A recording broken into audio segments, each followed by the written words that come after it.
La chronique société et plutôt après donc la chronique, nos téléspectateurs auditeurs ont donc ce choix aussi de contribuer au débat qui va suivre tout à l'heure sur donc le 96 76 68 68 96 76 68 68. Alors merci de rester avec nous pour la chronique société.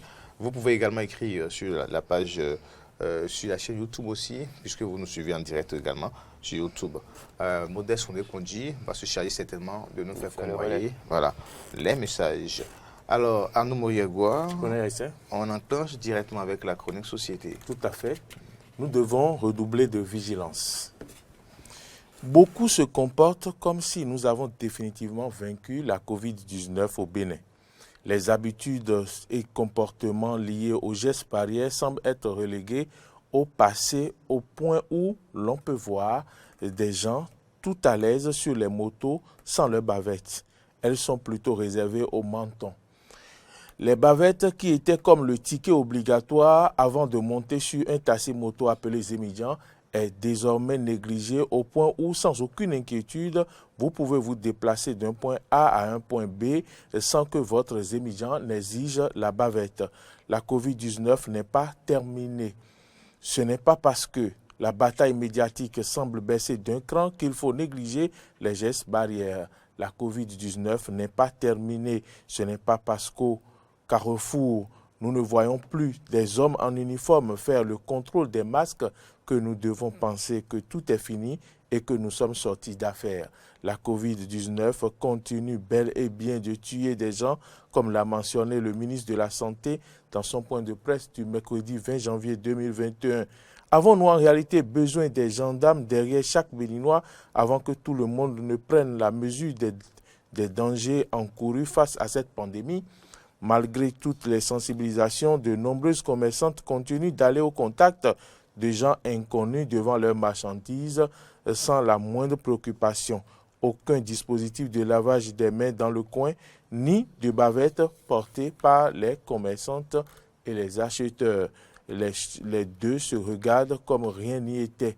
Je ne voudrais pas oser parler de ces mini-cars appelés topa-topa à l'intérieur desquels la distanciation devrait être respectée. De vous à moi, qui sont ceux qui continuent de respecter la distanciation dans ces bus? Les gens s'asseyent presque l'un sur l'autre, propageant sans le savoir le virus d'un environnement à un autre. Maintenant que de nouveaux variants du virus apparaissent, on se demande s'il arrivait que l'on corse les mesures barrières au virus, comment les gens vont se comporter s'ils n'étaient pas capables de respecter strictement les gestes barrières prescrits. Nous devons prendre conscience de l'existence de la pandémie chez nous, avis à ceux qui disent ouvertement que cette maladie n'existe pas ou qui comptent en passant sur leur bouteille de décoction de sodabi pour y faire face. Pensons par-dessus tout aux personnes qui ont une santé fragile autour de nous et restons en état de veille contre le coronavirus. À bon entendeur, salut. Merci Arnaud Moriagua, vous l'avez relevé, le relâchement dans le respect des gestes barrières, les lieux publics, vous avez parlé du cas des émidiants, le transport en commun, les bus topa-topa communément, on les appelle topa-topa, et puis voilà, les commerçants et les commerçantes. Alors, Arnaud Moriagua. Oui, il faut dire que les gens oublient très vite, qu'ils vous souviennent que lorsque le coronavirus a démarré au Bénin et que l'on a fait le confinement, que ces bus ont été interdits de circulation pendant plusieurs semaines, je vais dire. Et donc, ça créait de manque à gagner pour ces chauffeurs. Mais aujourd'hui, tout laisse croire qu'ils ont oublié les difficultés qu'ils ont vécues pendant cette période-là. Et donc, ces bus circulent normalement aujourd'hui comme si rien n'était, comme si le coronavirus est terminé et ils continuent de faire le surcharge alors que pendant la période de confinement, il était bien dit que l'on doit respecter la distanciation dans ces bus et que les gens doivent rester deux ou trois par rangée. Et finalement, ce n'est pas ce qui s'observe aujourd'hui. Malheureusement, parfois, jetez un coup d'œil dans ces bus-là, vous voyez des passagers qui n'ont pas les bavettes, les apprentis n'en parlent pas, eux ils sont debout à la fenêtre ou à la porte et ils sont sans bavette, ils cherchent les clients. nous avons tendance à banaliser la chose. Les gestes sont négligés, tout se passe comme si c'est fini. Le coronavirus est du passé, alors qu'ailleurs, c'est maintenant que les gens redoublent de vigilance. Oui. D'où nous appelons à redoubler de vigilance également chez nous. Ahmed, à quoi? Oui, très belle chronique proposée par Maury Agua, donc, qui appelle justement les uns et les autres à redoubler d'ardeur par rapport aux gestes barrières liés à la lutte contre le coronavirus, ne pas se dire justement que c'est fini, parce que c'est très facile en fait de se dire que c'est fini. Mais il suffit justement de suivre un peu l'actualité pour se rendre compte. D'ailleurs, dans le courant de la semaine, le ministre de la Santé qui a effectué une sortie, alors que ça faisait un bon moment qu'on l'avait plus vu donc devant caméras et micros justement venir nous parler du coronavirus, c'est dire que oui, c'est toujours d'actualité. Ne baissons pas les bras, ne relâchons pas justement donc par rapport à l'attention qu'il faut accorder à ce mal-là et aux gestes barrières. Les nouveaux variants justement qui font leur apparition et qui donnent à savoir que justement il y a plus de virulence au niveau donc, de ces variants par rapport à on va dire, la forme sous laquelle la Covid-19 a pu sévir en 2020, donc l'année dernière. D'ailleurs, certains chiffres qui donnent à croire justement que cette deuxième vague, eh bien, sévit finalement, fait plus de morts sur le continent, en tout cas par rapport à la première vague, ou en tout cas au premier variant donc, du coronavirus qu'on a eu en 2020. Donc oui, la situation, c'est pas pour faire peur, en définitive, parce que oui, on peut penser qu'on est là pour faire l'apologie donc de la peur, pour transmettre de la peur aux populations. Ce n'est pas de cela qu'il s'agit. Il s'agit tout simplement d'appeler les uns les autres à se préserver, à préserver les gens qui sont autour d'eux et à faire donc attention aux gestes barrières. On continue de les respecter. D'ailleurs, c'est en ce sens que ce n'est pas pour jeter de l'huile sur le feu, mais quand le gouvernement donc en son conseil des ministres, je ne sais plus en quelle date, mais en pratiquement fin d'année en tout cas, donnait donc à savoir qu'il y avait allègement, donc des mesures liées justement à la lutte contre le coronavirus et donnait donc à ce que les activités sportives et culturelles et autres puissent se reprendre. Je me posais la question, je me disais, est-ce que cette décision elle vient à point nommé quand on sait qu'on n'a pas vraiment fini avec la crise? C'est vrai que oui, tout le monde en souffre, mais dans le même temps, il y a donc ces nouveaux variants qui sont là, qui sont plus dangereux en réalité que on va dire, le coronavirus sous la forme qu'on a connue en 2020. Donc, était-ce vraiment opportun? C'est autant de questions qui, jusqu'à aujourd'hui, pour moi, continuent de se poser et il faille peut-être revenir sur tout ça. C'est vrai qu'on ne sait pas trop si cette variante, la nouvelle variante qui sévit beaucoup aujourd'hui en Espagne, en France, oui. Et puis même dans d'autres pays, sur le continent, voilà, au Sénégal aussi. Au Bénin, mais toujours est-il que nous avons toujours la présence du virus dans notre pays. Il ne faut pas relâcher. Vous avez expliqué tout à l'heure, mais avant de laisser la parole à Maury, vous pouvez donc contribuer à ce débat, sensibiliser en appelant sur donc, le numéro qui s'affiche sur votre écran ou si vous nous recevez au niveau de Diaspora FM, vous composez le 96 76 68 68 96 76 68 68 pour intervenir dans ce débat. Arnaud Maury Agua, c'est vrai qu'Ahmed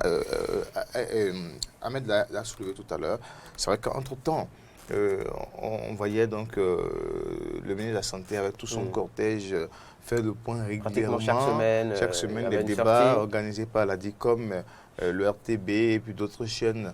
Mais à un moment donné, quand on est rentré, surtout après les élections ou dans l'entretemps, quand on allait vers les communales en mai, voilà, on n'avait plus droit à ces points de presse réguliers pour connaître la situation. Est-ce que cela aussi n'a pas fait que les populations, à un moment donné, se sont dit, bon, c'est un peu comme si on l'a arrêté définitivement. Est-ce que ça n'a pas expliqué un peu le relâchement aussi? Et c'est heureux déjà que le ministre ait repris. Le relâchement, oui, pourrait s'expliquer par comment je vais dire, ce qu'on a observé, dont vous avez parlé, où on ne voyait plus le ministre toutes les semaines faire un point de presse pour montrer que oui, il y a danger. Mais sur le site du gouvernement, il y avait le point se faisait sur le site du gouvernement, au moins par semaine, on pouvait voir le point de ceux qui sont contaminés et on voit quand même dans la ville circuler des ambulances avec, si vous faites attention à l'intérieur, vous voyez que des gens qui sont en train de de mettre le respirateur ou comment vous appelez ça aux gens. Et donc, on remarque quand même qu'il y a des gens qui continuent de souffrir de cette maladie-là, surtout à Alada où on transporte ceux qui sont contaminés. Donc, je pense quand même que on ne devrait pas observer le relâchement qu'on a vu. Imaginez devant les structures où partout il y avait le système de lavage de mains. À un moment donné, vous arrivez devant des structures, vous appuyez il n'y a plus rien, il n'y a pas d'eau, il n'y a rien. Bon, l'injonction n'est même plus faite en fait de se laver les mains avant d'entrer, par exemple. La pharmacie, c'est toujours respecté dans beaucoup de pharmacies d'ailleurs. Oui, bon, les pharmacies, oui, mais il y a certaines structures où plus rien ne fonctionne. Bien sûr. Là où j'ai vu que ces trucs-là fonctionnent le plus, c'est dans les églises. Les églises font un effort de faire fonctionner ces appareils de l'église, lavage de mains, et respectent la distanciation. Il y a même des églises qui vont jusqu'à asperger les bancs de substances contenant de l'eau de Javel et tout. Et il y a des communiqués réguliers qui viennent pour dire que les gens viennent avec des chiffons. Si tu viens, tu nettoies là où tu dois t'asseoir. On voit que c'est très organisé dans les églises. Les églises prennent vraiment au sérieux cette situation-là. Mais ailleurs, dans la ville, on voit quand même la négligence qui s'observe, la distanciation qui ne s'observe pas. Et puis voilà, donc, qu'on est ici. Et puis l'autre phénomène aussi, c'est dans nos guichets automatiques aussi. Il y a des endroits où vous n'avez même pas de dispositif de lavage de mains. Or, à tour de rôle, on rentre dedans, on compose et puis on retire. C'est vraiment regrettable. Je ne sais pas s'il faut rappeler le numéro qu'on est ici, mais c'est vraiment... Le numéro donc, qui est affiché, donc le 96 76 68 68. Je rappelle encore, ça fait le 96 76 68 68 pour intervenir dans ce débat. Oui. C'est vraiment regrettable le guichet, surtout quand vous parlez de guichet unique, ça donne de frissons parce que ces guichets-là, vous passez, vous appuyez sur les boutons, vous sortez, l'autre vient, il appuie sur les boutons. Et je ne sais pas quelles sont les précautions. C'est s'il faut prendre des précautions individuelles. Vous devez avoir du gel sur vous. Et quand vous passez, vous devez passer votre gel. Absolument. Mais sinon, que normalement, devant ces guichets, il doit avoir des gens postés pour donner du gel à ceux qui viennent au guichet, où il doit avoir un système de lavage des mains. Et il y a quand même un relâchement, qu'on le veuille ou non. Il y a un relâchement. Et nous devons en prendre conscience et nous devons savoir que nous ne devons pas relâcher. On doit encore une fois se prendre en charge et savoir que nous ne devons pas lâcher face à cette maladie-là qui ne prévient pas et surtout qu'on ne sait où on peut l'attraper. J'ai envie de faire une précision par rapport à un détail dont vous avez fait part dans votre exposé, Mori Agua, parlant justement des décoctions. Ok, alors notre Solabi, notre Solabi, bien connu. Je pense qu'on a quelqu'un en ligne. Il y a quelqu'un en ligne. Il y a quelqu'un en ligne. Bonjour. Bonjour. À qui avons l'honneur? Ici, c'est M.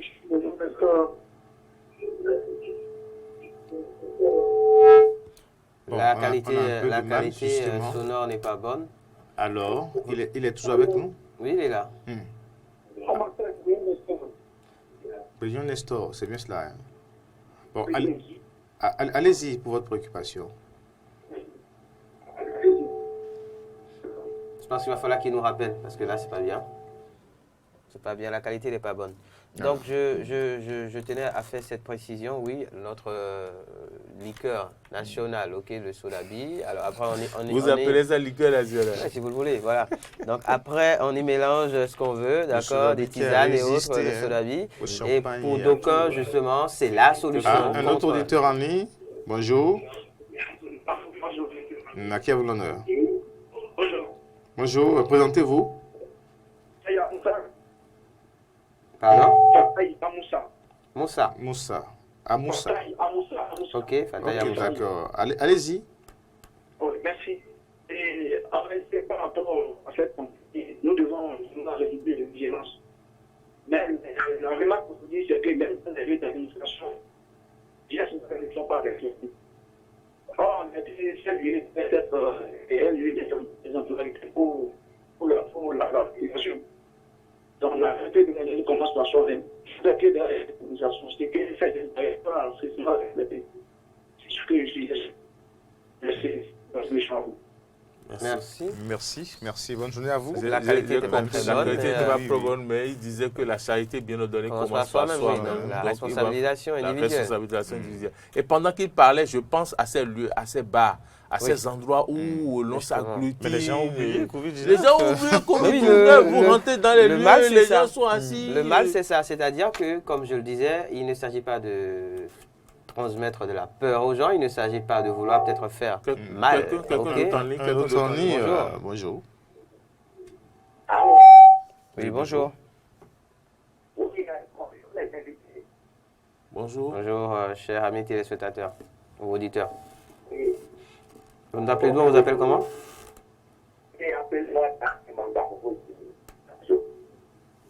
Toujours la mauvaise qualité. Je ne sais pas si la réception. Oui. Allô? Allez-y, On vous écoute. Allez-y. Ok, appelez-moi Dak Emmanuel pour question de Calabi. D'accord, allez-y. Voilà. Et je dis bonjour à tout le monde. Merci. Bonjour, Da. Mais j'ai une préoccupation à vous poser. Et ce que nous constatons aujourd'hui, les lavages de mains là, il y a pas de l'eau dedans. Et promenez un peu votre caméra sur les pharmacies. Surtout les pharmacies de la commune de Calabi. J'ai fait ce constat-là. Les lavages de mains sont là, finalement, mais il n'y a pas de l'eau dedans. Vous voyez?